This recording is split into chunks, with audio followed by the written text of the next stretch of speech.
In Knock at the Cabin, a family vacationing in the forest is taken hostage by 4 seemingly delusional home invaders who believe that one of them must be chosen as a sacrifice in order to prevent the apocalypse. But then they realize they're in an M. Night Shyamalan movie, so the apocalypse might be the lesser of 2 evils here. You're never quite sure what you're gonna get with Shyamalan. When he's good, he can deliver something really cool. When he's bad, he can deliver something that...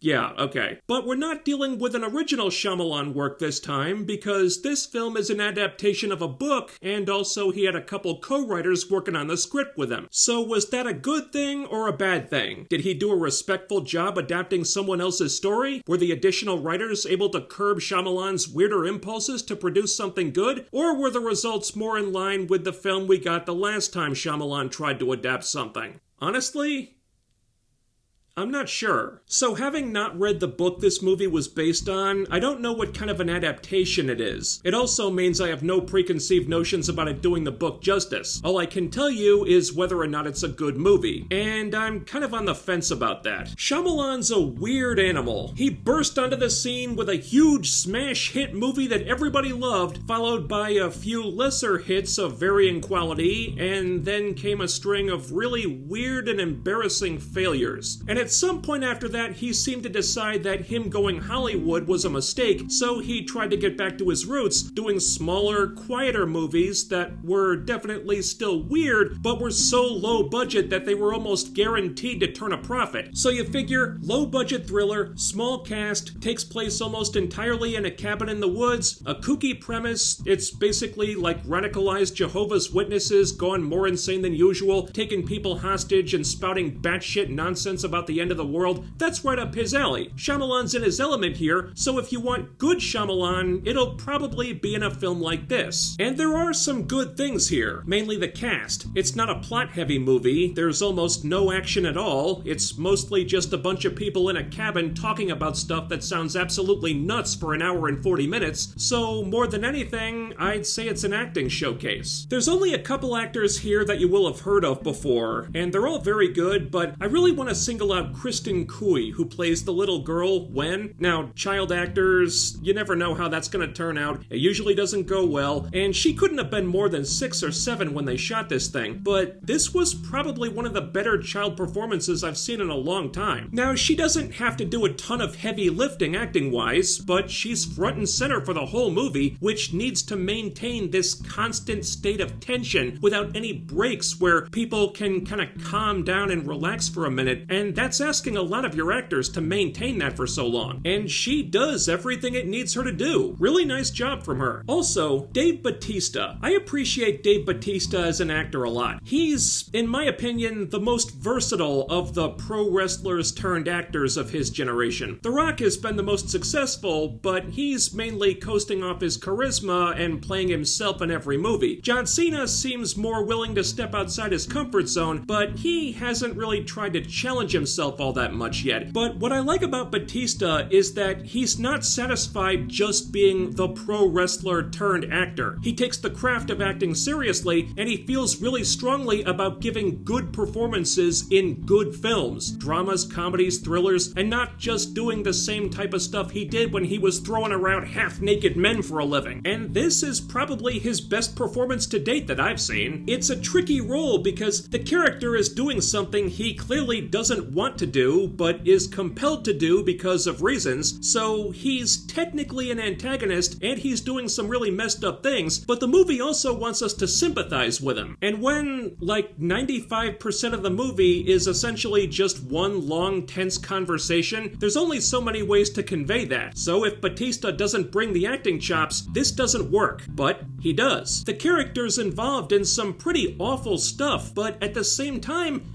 he seems like a really nice guy, and you actually kind of feel bad for him because he doesn't want to be in this position, he just thinks he has no choice. Bautista's an underrated actor. You might not think so by looking at him, but give the guy credit, he's serious about this stuff. So the acting, in general, is very good. The direction, the cinematography, I also liked a lot. The movie is meant to feel very ominous and claustrophobic, and Shyamalan knows how to do that, but when you're only on one small set for most of the movie, you do need to keep things from from feeling too repetitive, which he pulls off pretty effectively. He finds all these creative camera angles and unique ways of shooting things, so scenes are always really interesting to look at, even if the setting doesn't change. He's really good with subtle visual details like that. The part I'm struggling with, though, is the story. And again, I don't know how much of this was the book and how much was the screenwriters, but considering the guy in the director's chair is pretty infamous for the crazy last-minute twists, I feel like this entire movie was building up to something that it was never going to deliver. Because everything that happens seems laid out in such a way that it necessitates some kind of big twist to turn the story on its head or make you think differently about everything you've just seen in order for the story to have any real bite to it.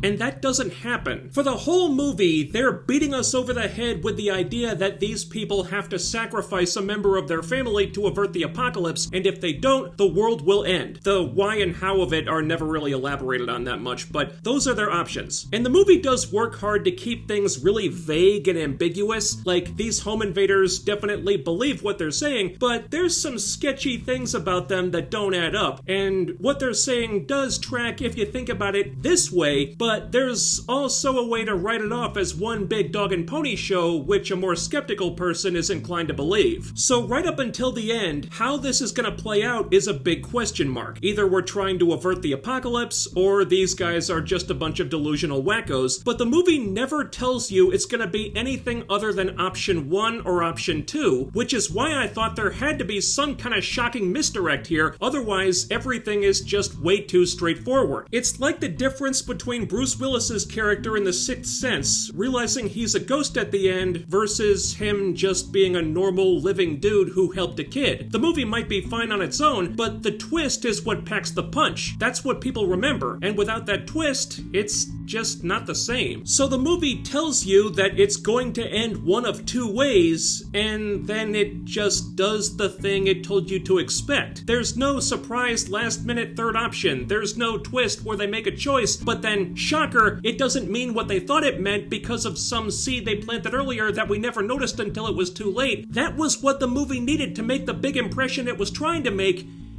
and it just wasn't there. So it's as if Shyamalan made a movie with the intention of flipping over a bunch of tables at the end like he loves to do, but then I guess he had to follow the book instead, which apparently had a much more run-of-the-mill ending. I wouldn't call it a bad ending exactly, it just felt like there was a big missing piece here. Also, there's no getting around that the message of the movie is kind of uncomfortable. The only way to save the world is for one half of a gay couple to kill the other?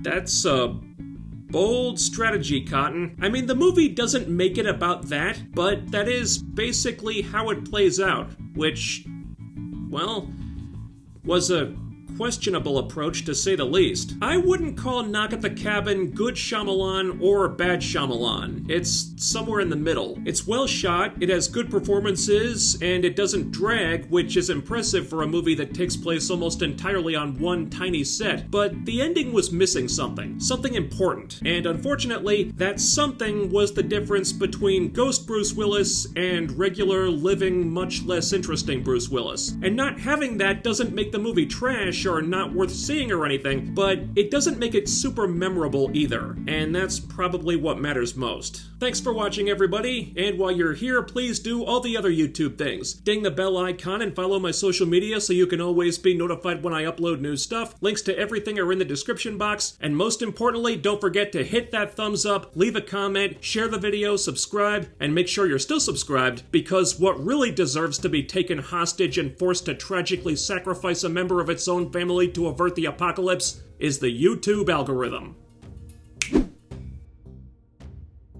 That's all for now, but I'll be back with more soon, so take care, stay tuned, I'll see you next time.